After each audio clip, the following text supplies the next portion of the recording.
কলেজের গাছ আর সেই গাছের দেদার ক্ষোভ। পটাশপুরের যোগদা সৎসঙ্গ মহাবিদ্যালয়ের ঘটনা।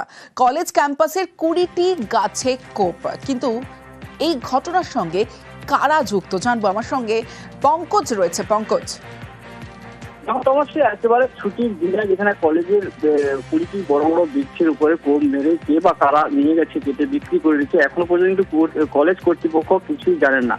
এ বিষয়ে যদিও কিন্তু যে স্থানীয় যেখানে প্রাক্তন ছাত্র সেখানে অভিযোগ করছেন যে স্কুল চত্বরে থাকা যেখানে বৃক্ষরোপণের জন্য প্লাগার লাগানো রয়েছে, সেক্ষেত্রে যে কলেজ চত্বরে বড় বড় বৃক্ষগুলো কেটে নেওয়া হচ্ছে, সবুজ ধ্বংসের প্রতি তারা অভিযোগ জানাচ্ছেন। যেখানে বিডিও, ব্লক প্রশাসন এবং যেখানে বন দপ্তরকে অভিযোগ জানিয়েছেন, সেক্ষেত্রে বন দপ্তরের আধিকারিকরাও তার বিষয়ে খতিয়ে দেখছেন, এমনটা বিষয় জানিয়েছেন।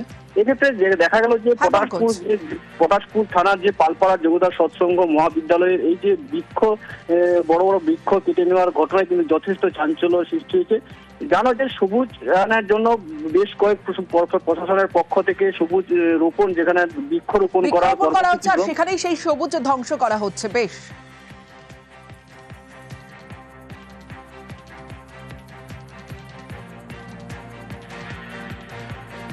হঠাৎ দেখলাম এই কলেজের প্রাচীর বরাবর একাধিক গাছ কেটে নেওয়া হলো। পরে আমরা খোঁজ খবর করলাম, বিডিও থেকে বন দপ্তর, কলেজ অ্যাডমিনিস্ট্রেশন, তাদের সঙ্গে যোগাযোগ করার পরে তারা বলছে কেউ জানে না, কিন্তু গাছগুলো কাটা হলো।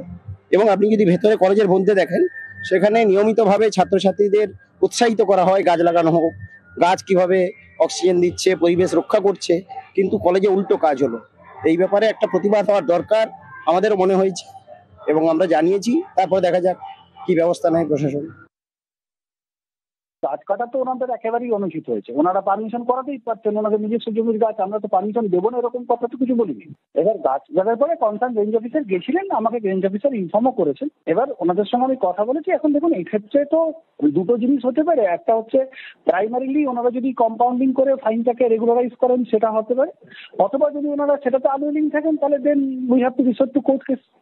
এবার উনি নিজে বলেছেন শুক্রবার দিন আসবেন, একজন রেসপেক্টেড পার্সন আছেন, তো ন্যাচারালি শুক্রবার দিন অব্দি আমরা ওয়েট করছি। আদারওয়াইজ উনি যদি সেটাতে এগ্রি করেন, উইলিংলি কম্পাউন্ডিং করেন অফেন্স, তাহলে সেটা কম্পাউন্ডিং হবে। আর যদি উনি উইলিং না থাকেন, তাহলে সেক্ষেত্রে আমরা বাধ্য থাকবো যে কোর্ট কেস করার জন্য। না, কার্ডগুলো আমরা ওখানেই ওনাকেই জরিমানা দেওয়া আছে, সিজ করে নিয়ে আসা হয়নি, ওখানেই ওনাকেই জরিমানা দেওয়া আছে। বকেয়া বেতন বোনাসের দাবিতে বিক্ষোভ। বীরপাড়ার হান্টাপাড়া চা বাগানে শ্রমিক অসন্তোষ। এখনো 5টি বেতন বকেয়ার অভিযোগ। সরকারের নির্দেশের পরও বোনাস না দেওয়ার অভিযোগ। প্রতিবাদে বাগানের গেটে মিটিং, বিক্ষোভ। শ্রমিকদের পাশে থাকার বার্তা তৃণমূল শ্রমিক সংগঠনের।